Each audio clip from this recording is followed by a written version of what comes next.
Hi students, welcome to today's psychology session.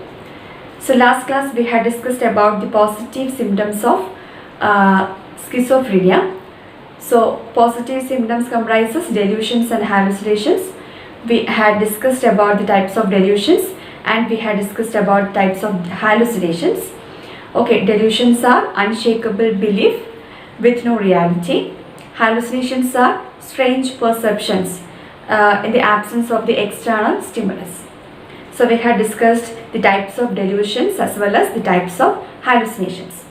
So today we discuss about the negative symptoms.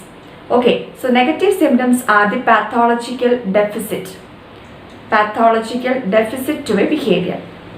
Positive symptoms were the bizarre additions to the behavior. Negative symptoms are pathological deficits of the behavior. So let me explain about the types of negative symptoms. The first type is alogia. Alogia means it is poverty of speech.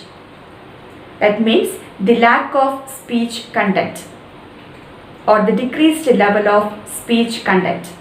Poverty of speech. While talking, they will break their speech. Their speech will be in a breaking way. So that is called alogia. The next one is blunted affect. So I had explained about affect.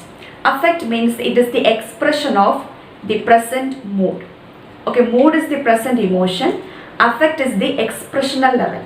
How the emotions are expressed. It is called affect. It is not effect, it is affect. So blunted affect means the patient show less emotions and feelings. Whatever emotions will be there, the patient will be expressing it in a less or decreased level. Less happiness, less sad, less anger. Okay, that is called blunted affect. Next is flat affect. Flat affect means no emotions at all. The patient shows no emotions. Okay, so these three are the negative symptoms, that is alogia, blunted affect and flat affect. So negative symptoms are over. Next, the third category is psychomotor symptoms.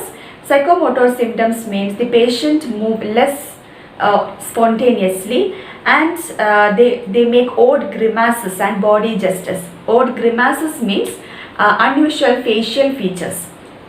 For example, with mouth open and bulged eyes.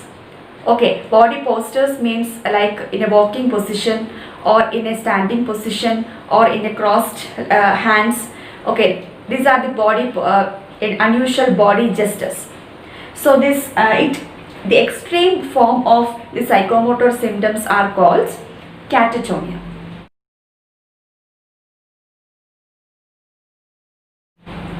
So catatonia means it is the movement with movement motionless. Okay, so that's why it is called psychomotor symptoms. It affects the motor movements. So catatonia is divided into three: stupor, rigidity and posture. Stupor means the patient move less spontaneously and they become silent for a long stretch of time. Okay, while walking they get stuck and they remain silent for a long time. It is called body stupor.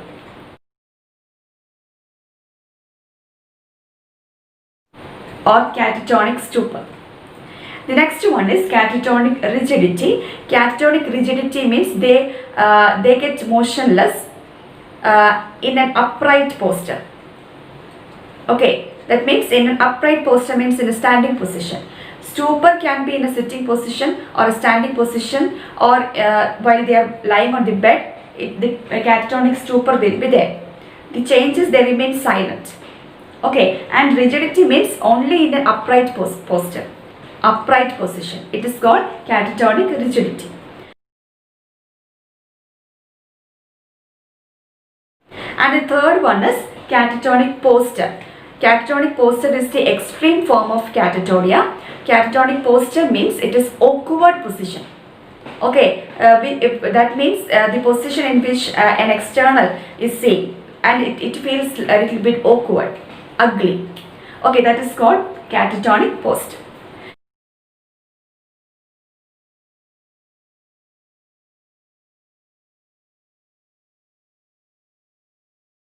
So these are the psychomotor symptoms and negative symptoms of schizophrenia. Hope you understood this session. So three main categories of symptoms: positive symptoms, negative symptoms, and psychomotor symptoms. And the psychomotor symptoms is called catatonia. Three forms of catatonia: stupor, rigidity, and posture. The extreme level of catatonia is catatonic posture. That means in awkward position. Thank you.